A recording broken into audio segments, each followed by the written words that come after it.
All right, excellent. Very good. So let's talk about repurposing text tonight. It's the most common form of PLR.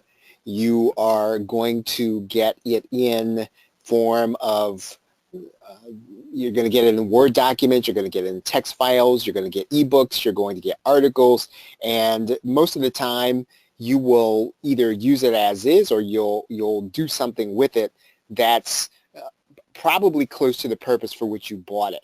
But text is very versatile, and we're going to talk about some of the things you can do with it tonight beyond the obvious things. And so, obviously, if you're going to be creating original content, the best thing you're going to do is to rewrite it or have it rewritten. And that's something that I know you already know. You may not necessarily want to do it all the time. You may either have it rewritten by someone. You may hire it out. It's pretty cheap to do that. It's not very cheap to get it done right. And even if you decide to have it rewritten, I'm going to really suggest that if you decide you're going to sell what you're going to be putting together, that you really do have somebody edit it, right, before you sell it. And I know there are a number of editors in our space, right? You want to get somebody who kind of knows what we do, and you want to get somebody who kind of knows what it would take to have your document turned into an ebook. Okay, so basically, you get articles, you get an ebook. The best thing you can possibly do is to rewrite it or to have it rewritten. Obviously, that's not going to always be practical. One of the things that you can do, even if you decide to leave it as is, if you want to make it original, you could add in case studies and cite references. Now, there are certain, I guess, style points that you get if you cite it in a certain way. And these days, I don't know if it is as I'd say it's as definite that you have to use a certain standard like ALA or MLA or APA. I don't think you have to do that if you're selling your content, but I mean, it would certainly help. But you definitely need to be able to say that you got this content from someone else, that even though you did the research and you found it and you're paraphrasing it, that you did not write it. And that's probably going to be the most important thing. You need to state that openly, and anything that even looks like you got it from someone else, give that person the credit. And what that will do is that will keep you and that will guard you from making your whole document or the whole thing that you're selling just a compilation of things that you went and got from someone else and they did all the writing. You don't want to do that. It's pretty much as simple as somebody running it through Copyscape and seeing that you copied everything. Please do not do that, especially if you're going to sell it. And even if you're going to give it away, don't do it, because if you do that, it's not going to speak well of you if you want to sell it, right? So again, make it so that you really do get something original. Get case study information, cite references, and then at minimum, try to do it in a way that you're at least, I guess, restating or paraphrasing. Now, let's say that you are the one that actually goes to get the information and you get the case study, or you get the people to kind of give you the content. Well, then you can use that content verbatim. And that's probably going to be the most high, that's where you're going to add the most quality to anything that you buy. If you go and you buy a PLR ebook and it's going to be on Facebook, the very best thing that you can do is to get actual case studies. It's to get real information from real people, from stuff that really happened. And you can go and get that information probably exclusively and make it so that it really is the information that you went and got. It really is something that you went to write. And what you want to try to do when you do this is you want to get people one step removed from the actual event. For example, if I were to go and I were to get case study information, let's say about local economies, I would want to try to get an author who wrote about local economies and interview them. Why would I want to do that? Number one, I'll tell you why. They have an incentive to give you accurate information. they have an incentive to give you information that's going to be credible because they know you're going to send people back to something that they've already written. You're going to say in your document that, hey, you know what, I talked to the author of Cities on Fire, and here's what they said about local economies. And you're going to write that in. And you can almost quote that person verbatim if you have a conversation with them. If you go and you get their book, or you go and you get their article and you lift that information directly from the article and you put it in your document, that's plagiarism, right? But if you talk to them and you get it from them and you restate it, or even if you take it verbatim and you put it in your document, that's your content. Does that make sense? Does everybody understand the difference? If you're going to go get case study information, so that's why you tend to want to try to get someone that's one step removed from the actual event. Let's say that you were going to do a case study, I don't know, on Enron, right? You're going to do something on the Enron crisis. Well, do you want to go and get people who were actually involved? Well, maybe that would be cool, but they wouldn't necessarily have an incentive to talk to you and to give you good information. The people who are going to give you the best information are going to be people who wrote about that, because you're going to refer people to their article. You're going to tell them that before they give you the information. So one step removed from the actual event. Get someone in that's one step removed who's written about it already. And if they've written about it already, they're going to give you accurate information, and then you're going to have an incentive to put them in your document. They're going to have an incentive to give you accurate information. Okay, now, one thing that you can do is a written interview. I know I like to do audio interviews, and you can record and interview and transcribe somebody, but maybe you don't like to do that. But again, here's something that I have done and it works very well. All you have to do is give someone a written interview format. Some people are going to want to do this because, number one, then that means they don't have to get on the phone with you. Number two, they don't have to talk to you. Number three, they don't have to feel like they're going to be on video. They're going to get dressed up, and they can do this fairly quickly. And again, not everybody's going to want to do this, but some people will. You want to give everybody the option, especially if you want the information and the content they can provide for you, you want them to write it in. Right? And you can do that very easily by just sending them an interview that they're going to write in, type in, and email you back. Again, very simple. And if that's what they want to do, if that's the way you're going to be able to get them to give you the information, you're going to get it on a timely basis, do that. Give them that option. Now, of course, you can do an audio interview, you can do a video interview, and those are going to be, I mean, just traditionally, you're going to do those on Skype, you're going to do those whatever your communication software is, but the most effective, if you're adding to text, is going to be to see if you can get someone to respond to questions in writing. That is an easy thing to do because all they have to do is respond to your email.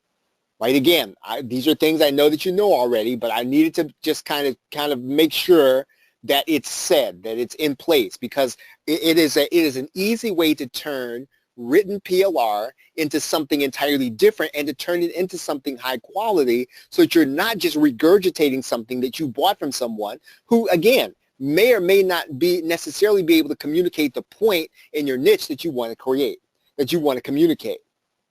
Right now, I want to talk a little bit about making it easy for the individual now. I'm going to show you something that is really old school right now. Right? And I don't even know, and I'm pretty sure that they still do it. How many of you all have ever heard of this old program by Armin Morin called Audio Generator? How many of you all have heard of that website? Well, Audio Generator does this. Audio Generator has what allows you to do what are called audio testimonials, right? Audio testimonials. So in other words, you can give someone a number, and all they've got to do is they've got to call that number, and you will have the recording recorded online, right? So you don't have to be there. They can do it on their own time. And this is what I like about this. Now, again, Audio Generator is going to be pretty pricey. There's a 21-day trial. But again, it is extremely effective for this kind of thing.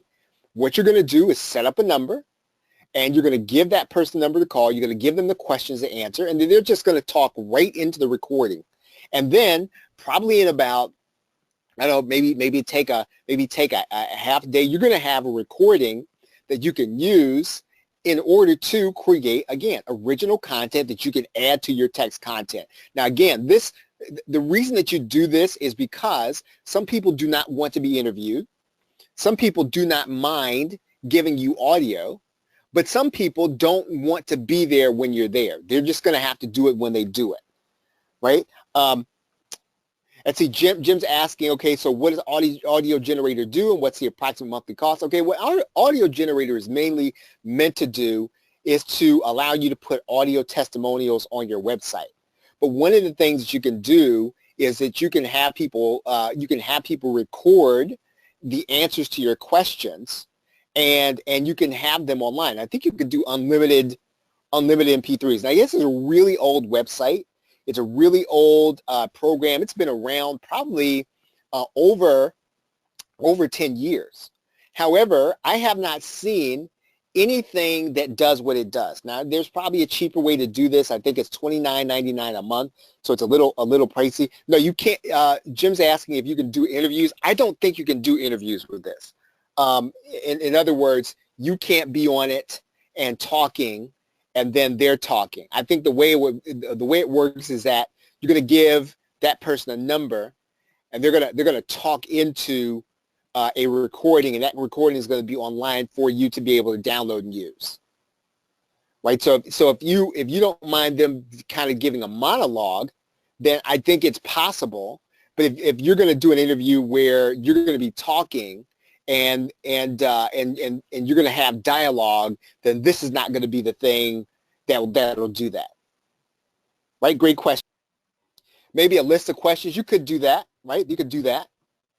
I think there's a free trial to Audio Generator, right? There's a free trial to it, so you can try it out and see if it meets your needs. But again, I'm saying that what you could do with this is that if you can't get someone to interview with you and they don't want to write because that's just too much of a hassle, but they don't want to necessarily coordinate their schedule with you, you could give them the option of just being able to talk into Audio Generator.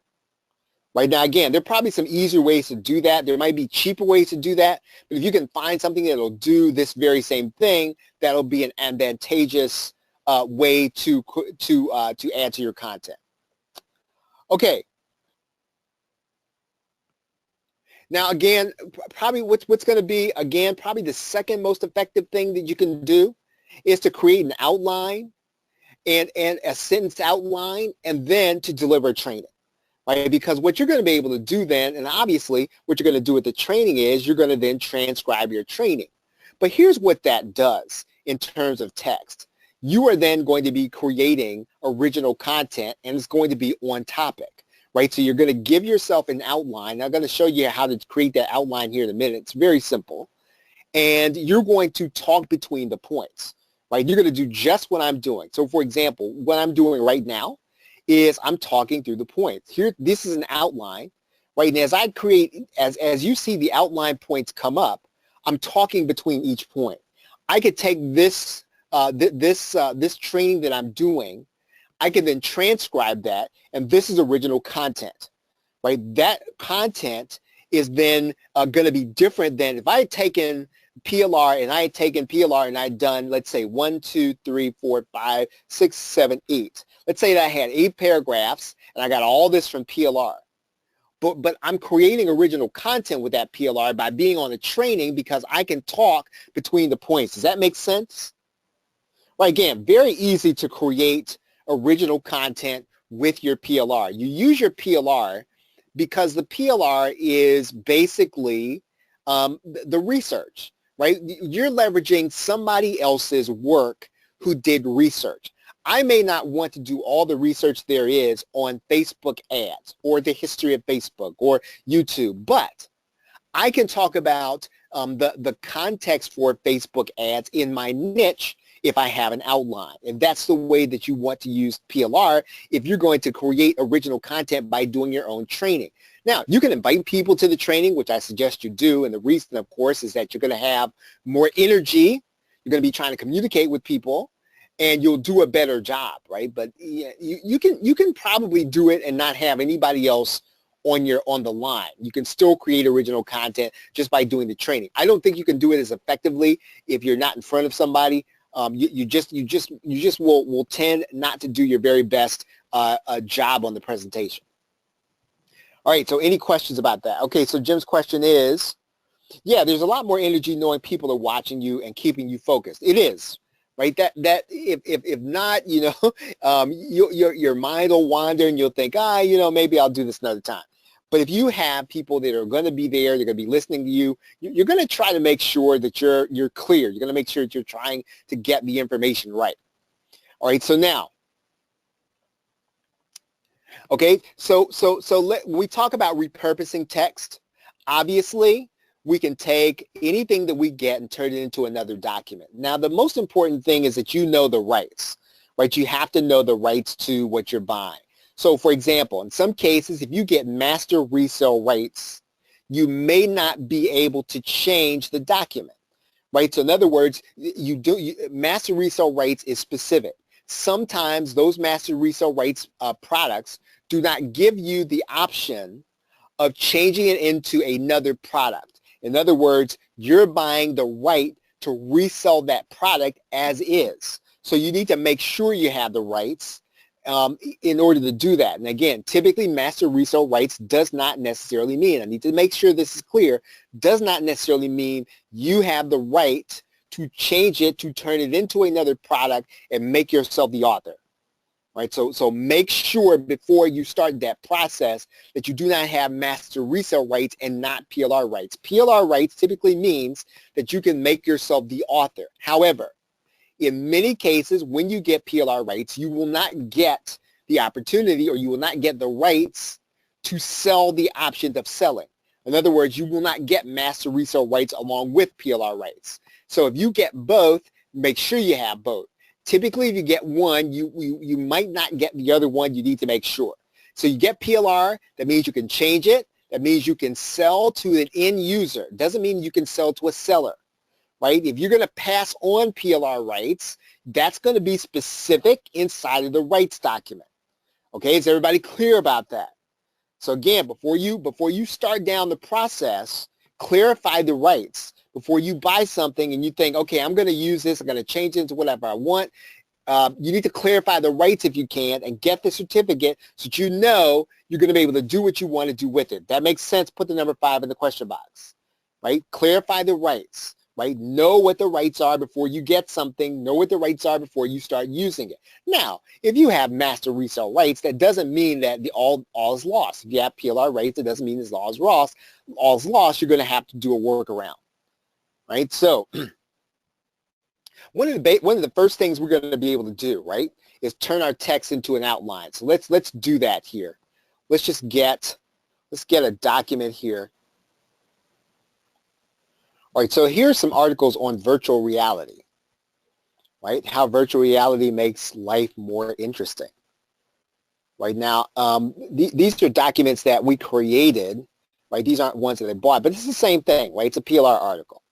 So what would I do with this, right? What am I going to do with this in order to make it usable? Well, one of the things I'm going to do first is I'm just going to go to the outline view, right? Does everybody see that?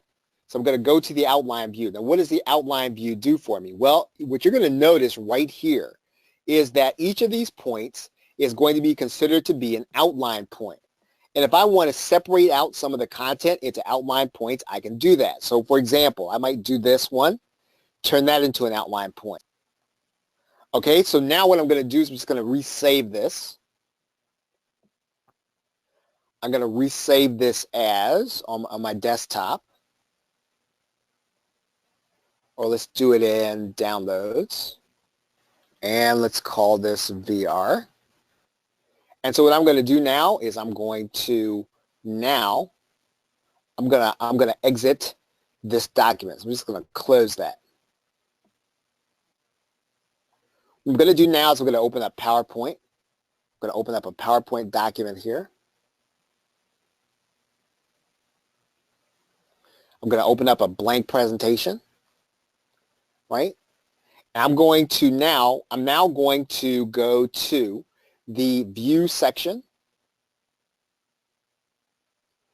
I'm now going to go to my slide master view. Let's get this out of the way.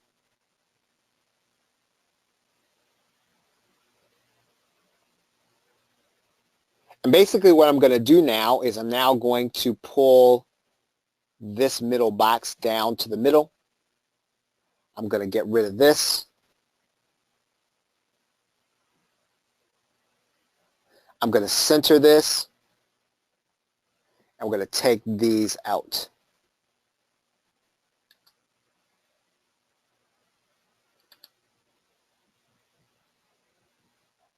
Okay, so now what I'm going to do is I'm now going to go back to the normal view. I'm now going to add in new slides. I'm going to get my slides from the outline. I'm going to go to the outline I just created. We're going to insert these documents. See, I think I just got the title here. Let's see.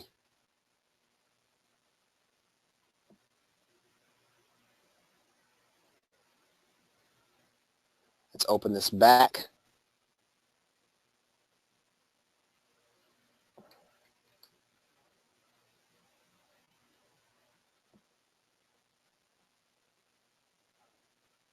All right, we're going to save this again. Close the outline view. And let's go back and do that again.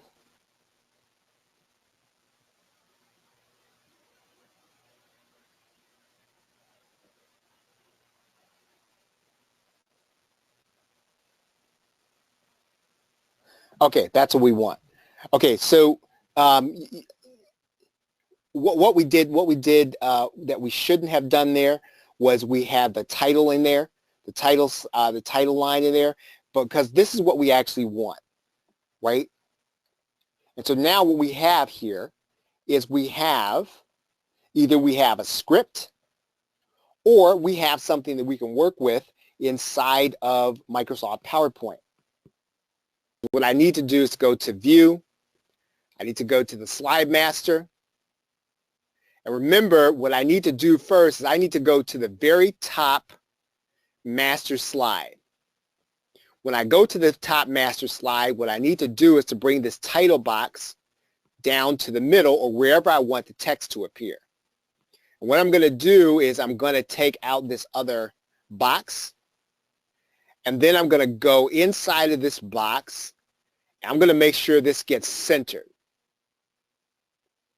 Right, so now what I want is because I've changed this master slide, when I bring this text in, it's going to render into the PowerPoint document here in the middle inside of this space. And it's going to do that according to the outline I created. Right, so now all I need to do is I need to go back to View. I need to go back to the normal view. And now what I need to do is I need to get my slides from the outline. Right, so I get slides from outline. I go to VR1. And then my slides happen so that all that text is going to be there in the middle. Okay, so we've turned our outline into a presentation now. And so now what we're going to do is we can now use this outline as what? We can use this outline as a webinar, right? Because basically what we've done is we've taken the best information from the actual document, and we have turned this now into an outline. And so now when we're doing our webinar, what we can do is we can then take this slide, we can add images to each one according to the theme, right? We can customize each slide, and then we're just going to talk through our points. You know, if you really feel like, okay, you know what, I'm not a good extemporaneous speaker, right? You don't like necessarily doing that. You don't talking off the cuff. You're just going to create notes, right? And so you're going to add in your notes here. And so basically, you'll have your notes while you're scrolling through. If you need a bigger space, you can size this up and write lots of notes here. So you can put as many notes there as you need, right? On each slide. You can do that each period, right? You can do that for each one. Okay, so basically now what we have here is that we have a presentation, right? We have a presentation. That's part of the process. And we can use this presentation as a webinar. We can use it as some other things. So let's talk about that. We can do this as a handout, right? Let's see, Jim's question is, are the notes visible during the webinar which uses the slides? No, they are not. So the notes will not be visible, right? Those notes will only be visible to you.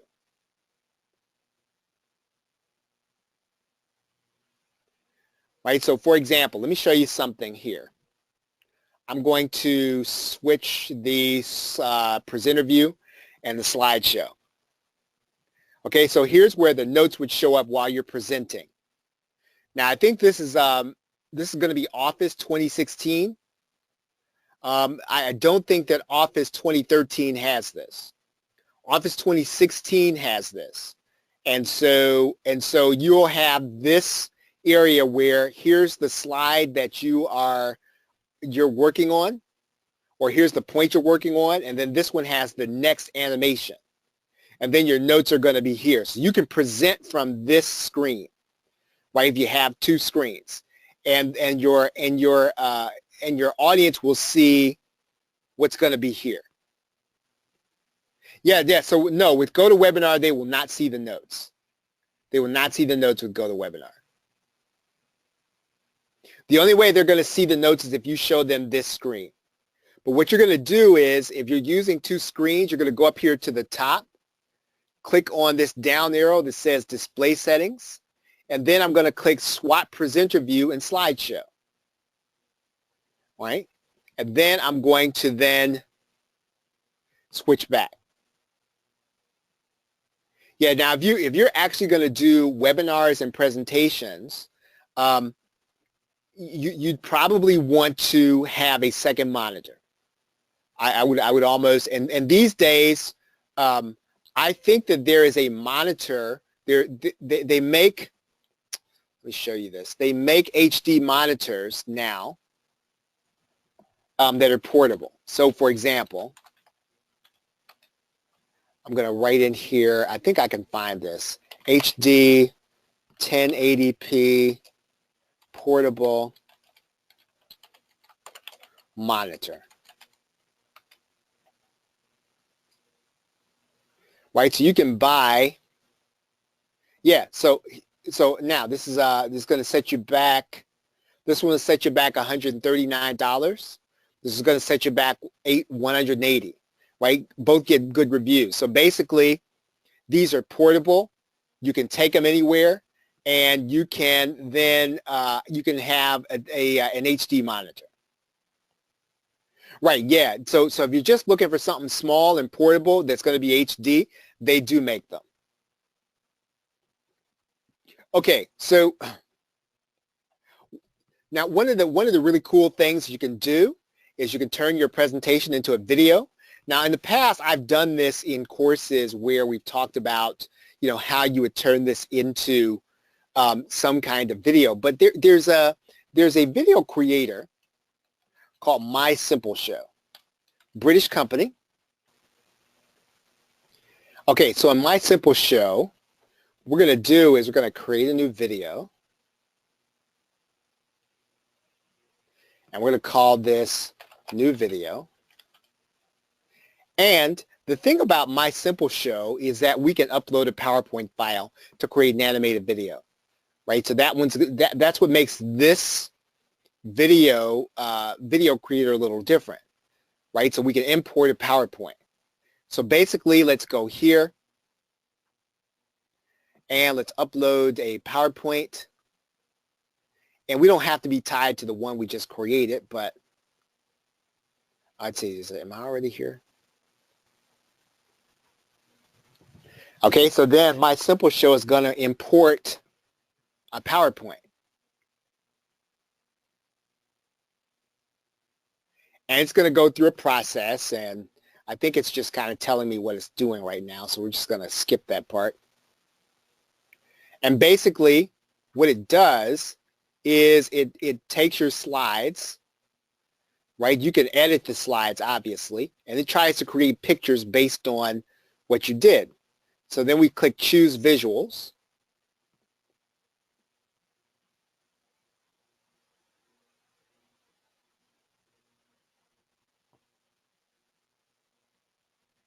And it's going to try to create something for you.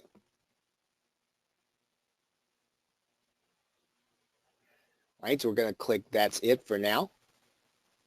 And so basically, look, it does do a little something. Now, you may have to do some and make some additions to it, but you've got the beginnings now of an animated video, right? And all we did was create a PowerPoint presentation. Then we uploaded that PowerPoint presentation. Now, again, there's a learning curve, a little learning curve to My Simple Show.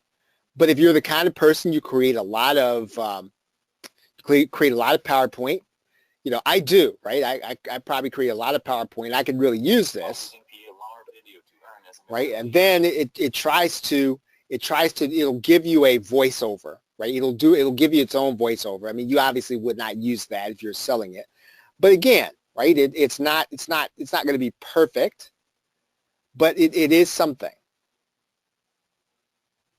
All right. Any questions on My Simple Show? You can check out mysimpleshow.com. If you're using PowerPoint, it's one way of being able to take your PowerPoint and then turn it into an animated video. Now, again, we can do a longer process than this.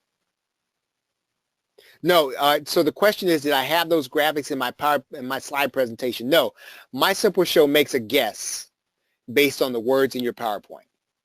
So it looks at the words in your PowerPoint and it makes a guess and puts the graphics in based on what you have in your slide presentation. So I didn't do anything to the graphics. It put the graphics in by itself.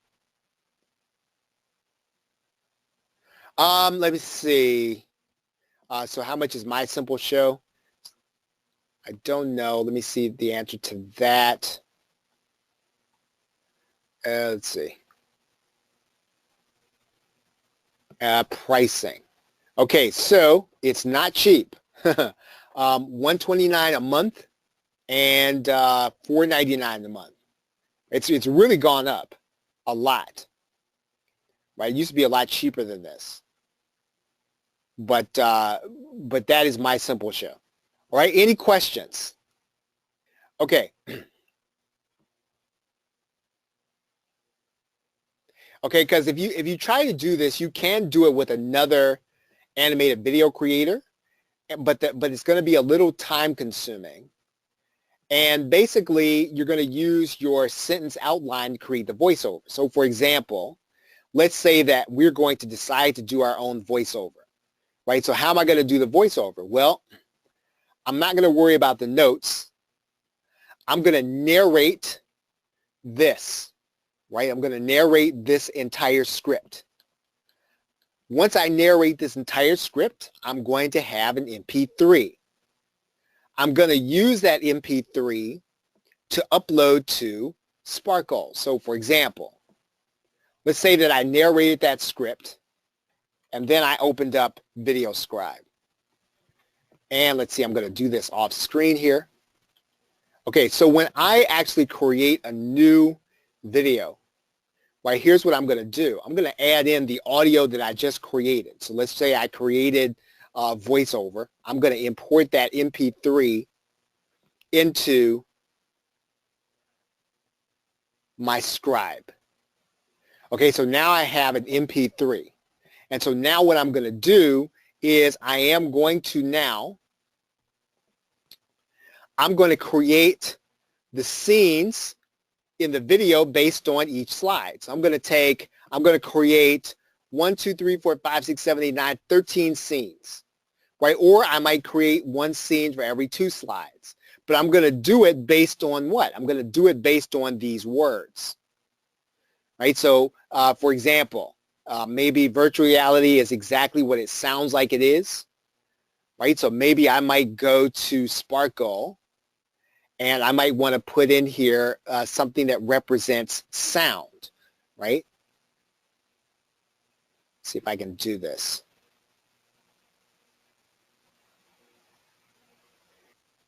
Okay, so let's see. While that loads up, I'm just going to come back here. Let's explain the process. And what I'm going to do is for each of these scenes, I'm going to create pictures. And then my job in Sparkles is going to be to go back and match the timing. Right? So I'm going to try to match the timing to the pictures that I create. So again, this is a little more work than My Simple Show. My Simple Show is obviously easier because it reads your slides and it tries to create a picture for you. But again, this works just as well. It's just going to take longer. So I would say, you know, I might put a picture in here based on sound, right? I might have it draw. And then it's going to play.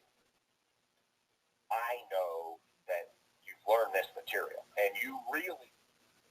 Right, so basically I'm going to create my pictures based on the slide presentation that I do. The hard work in this is going to be to go back and then match up the timing with the pictures that I draw, right? And that's going to be the time-consuming part to creating a video in this way, but you do actually get an accurate video because we've already created the script from our PLR. Okay, so Jim's question is, what's the relationship of Sparkle to Video Scribe? Oh, no, it's just what they call it. So Sparkle is the name of the company. Video Scribe is the name of the product. Right, just Sparkle Video Scribe.